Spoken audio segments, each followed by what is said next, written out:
खुलुमबाय बे समाव बडलेण्ड एंखं टेलिभिजननि स्टुडिअ आं मिथिका नार्जारी दिनै फुंबिलिनि गाहाय रादाबफ्राव दङ।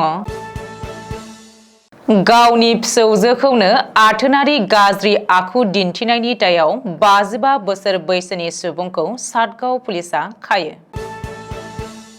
सोनाब सिक्किमाव बिसिखौ खास्रि बिस्रि बुथारनाय जाथाय। अरां दखरा दुलाराय बर' फरायसा आफादनि बानजायनायाव गुन गोनां सोलोंथायारि सांग्रांथि मेल। 9 सेप्तेम्बराव गणसुरक्षा पार्टिया बाक्सानि थमनायाव सुबुं गमा खुंनो लादों। सालबारिनि बेलगुरियाव लाक्जारि गारियाव गान्जाजों लोगोसे सानै हमनो हादों। बागानपारायाव इउपिपिएल दोलोनि जयनिं हाबाफारि सा 250 सुबुंफोरा इउपिपिएल दोलोआव हाबदों। दानिया फैदोनि आबुं रादाबाव।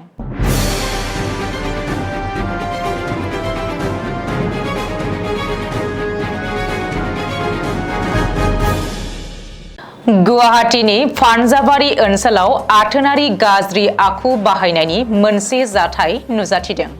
मिथिनो हानाय बायदिब्ला सासे 7 बोसोर बैसोनि हिनजावसाखौ गावनि बिबौआनो आथोनारि गाज्रि आखु दिन्थिदोंमोन। सुलुङाव फोरमायथिनाय बायदिब्ला उन्दै हिनजावसाया गावनि बिमा बिफाखौ उन्दैयावनो खोमा जानायमोन।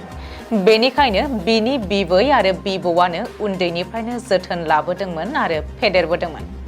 मख'नो गोनांदि बृहस्पतिबारनि मोनायाव बिबै गैयैनि खाबु लानानै बिबौआ आथोनारि गाज्रि आखु एबा बे मुगैथाव खामानिखौ मावदोंमोन होननानै मिथिनो हादों। बे जाथायनि उनाव गथ'आ लांसुनिया बिबौनि आखाइनिफ्राय खारखोमालांनो हादोंमोन आरो बे जाथायनि बागै थाबैनो खाथिनि नसुंसेनि सुबुंनो गाज्रि आखु बाहायनायनि बागै फोरमायदोंमोन।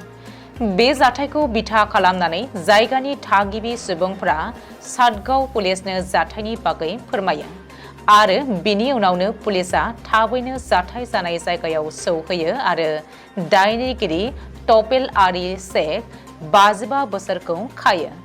आथिखालाव सातगाव पुलिस थानायाव दायनिगिरि टपेल आली शेखखौ सोंनाय फिननाय खालामगासिनो दं होननानै सुलुङाव फोरमायदों।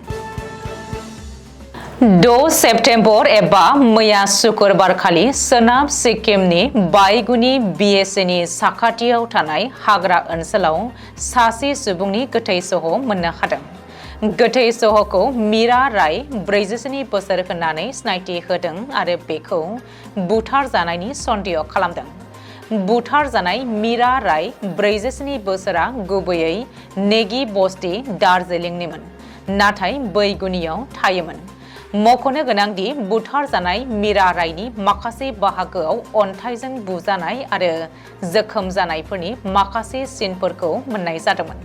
पुलिसा बे जाथायनि बागै सांग्रां जादोंमोन आरो थाबैनो नायबिजिरनायखौ जागायदोंमोन। बे जाथायनि उनाव मीरा रायनि फिसाय हेमचन्द्र रायआ खारखोमानानै दङमोन।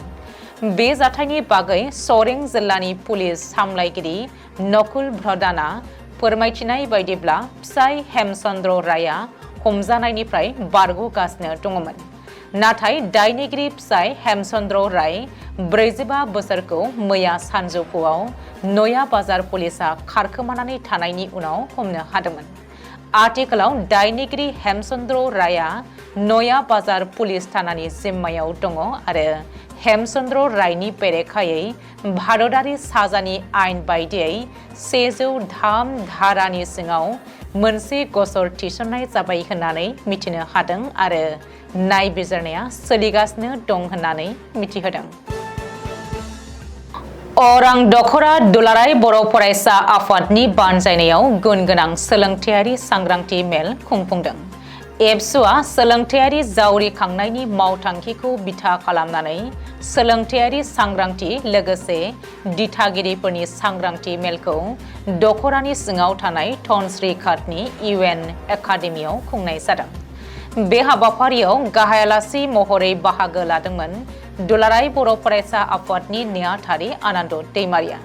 लोगोसेनो बे हाबाफारियाव मिरु एबसुनि लोगो सोलोंथाइ नेहाथारि रमिय कुमार बसुमतारी आरो अदालगुरि जिल्ला एबसुनि बारग' हारिमु नेहाथारि कैलास बसुमतारी मोनाबो बाहागो लादोंमोन।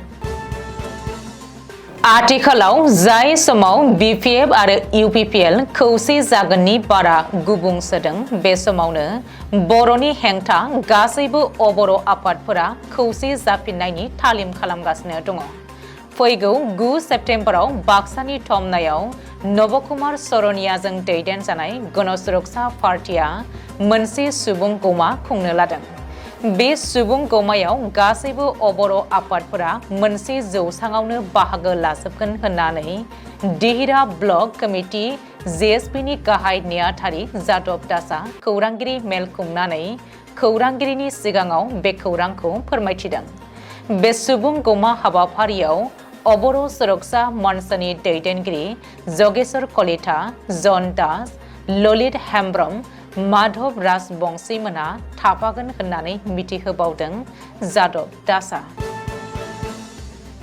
बाक्सानि सालबारि महकुमा सिमलागुरि आउटपस्टनि बेन्दोङाव थानाय बेलगुरि गामियाव सालबारि महकुमा पुलिस बेंगिरि नीलतपुल सयखियानि दैदेननायाव पुलिसनि मोनसे हानजाया बृहस्पतिबारनि मोनायाव गान्जानि फालांगि आरो जगायनायनि बेरेखायै मोनसे संदाननाय हाबाफारि लानानै गान्जा बेसेन गोसा गारि हमनायजों लोगोसे सानै गान्जा फालांगि एबा जगायग्राखौ हमनो हादों। मख'नो गोनांदि सालबारि महकुमानि सिमलागुरि आउटपस्टनि बेन्दोङाव थानाय बेलगुरि गामियाव थांनाय मोनायाव AS 15T 5229 अनजिमानि बेसेन गोसा गारिजों बेलगुरि गामिनि सन्तोष चन्द्र बर्मन आरो गबर्तना पुलिस थानानि बेन्दोङाव थानाय गाम्बारिगुरि गामिनि मुकुन्द नाथ मुंनि सानै गान्जा फालांगिरिया गान्जा जगायबाय थानाय समावनो सालबारि महकुमा पुलिस बेंगिरि नीलतपुल सयखियानि दैदेननायाव पुलिसनि हानजाया गारि गान्जाजों लोगोसे सानै गान्जा फालांगिरिखौ हमदों।